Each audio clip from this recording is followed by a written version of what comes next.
លោកស្រីអ្នកនាងកញ្ញានិងទូរទស្សនិកជនជាទីមេត្រីលំដាប់តទៅនេះសូមអញ្ជើញតាមដានទស្សនាព័ត៌មានក្នុងប្រទេសរបស់ស្ថានីយ៍ទូរទស្សន៍រាជធានីភ្នំពេញប៉ុស្តិ៍លេខ3លោកគ្រូអ្នកគ្រូនិងបុគ្គលិកវិទ្យាស្ថាននិងសាលារៀនអន្តរទ្វីបអាមេរិកកាំងចូលរួមបរិច្ចាគឈាមដោយស្ម័គ្រចិត្តដើម្បីជួយសង្គ្រោះជីវិតជនរងគ្រោះ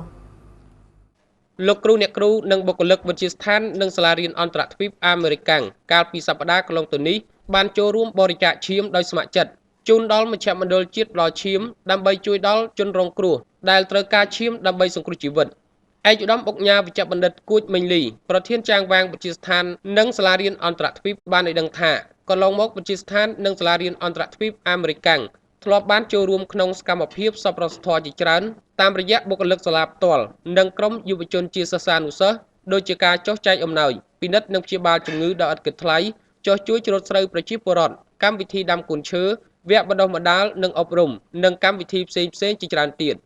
ឯកឧត្តមអុកញ៉ាបានបន្តឲ្យដឹងថាវិទ្យាស្ថាននិងសាលារៀនបានបង្កើតកម្មវិធីសប្បុរសធម៌មួយទៀតគឺបរិច្ចាគឈាមអន្តរទ្វីបដើម្បីឲ្យលោកគ្រូអ្នកគ្រូនិងបុគ្គលិកនាំគ្នាធ្វើការបរិច្ចាគឈាមដោយស្ម័គ្រចិត្តជូនមជ្ឈមណ្ឌលជាតិផ្ដល់ឈាមជាតិកម្ពុជា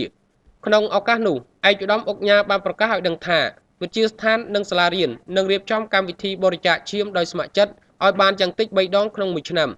ឯកឧត្តមអុកញ៉ាបានបញ្ជាក់ថាការផ្ដល់ឈាមគឺផ្ដល់ជីវិតហើយឯកឧត្តមអុកញ៉ាក៏បានអំពាវនាវដល់សិស្សានុសិស្សលោកគ្រូអ្នកគ្រូបុគ្គលិកនិងគ្រួសារអន្តរទ្វីបទាំងអស់ចូលរួមបរិច្ចាគឈាមទាំងអស់គ្នាដើម្បីជួយដល់ជនរងគ្រោះ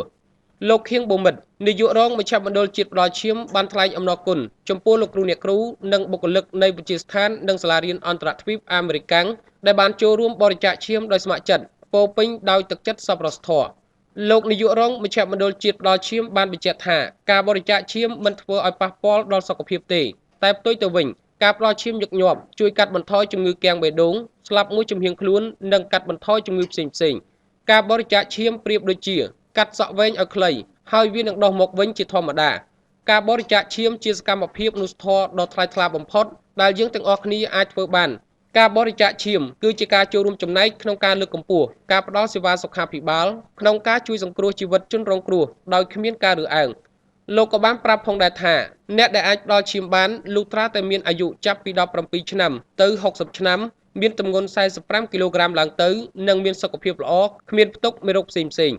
លោកបានបន្តទៀតថាជារៀងរាល់ថ្ងៃមានជនរងគ្រោះនិងអ្នកជំងឺជាច្រើននៅទូទាំងប្រទេសត្រូវការបញ្ចូលឈាមដើម្បីបន្តរស់រានមានជីវិតដូច្នេះទាមទារឲ្យយុវជនទាំងអស់ដែលមានសុខភាពមាំមួននិងគ្រប់លក្ខណៈសម្បត្តិធ្វើការបរិច្ចាគឈាមសម្រាប់ដោះស្រាយតម្រូវការឈាមនៅតាមបណ្ដាមន្ទីរពេទ្យរដ្ឋមន្ទីរពេទ្យបង្អែកនិងមណ្ឌលសុខភាពនានាទូទាំងប្រទេស។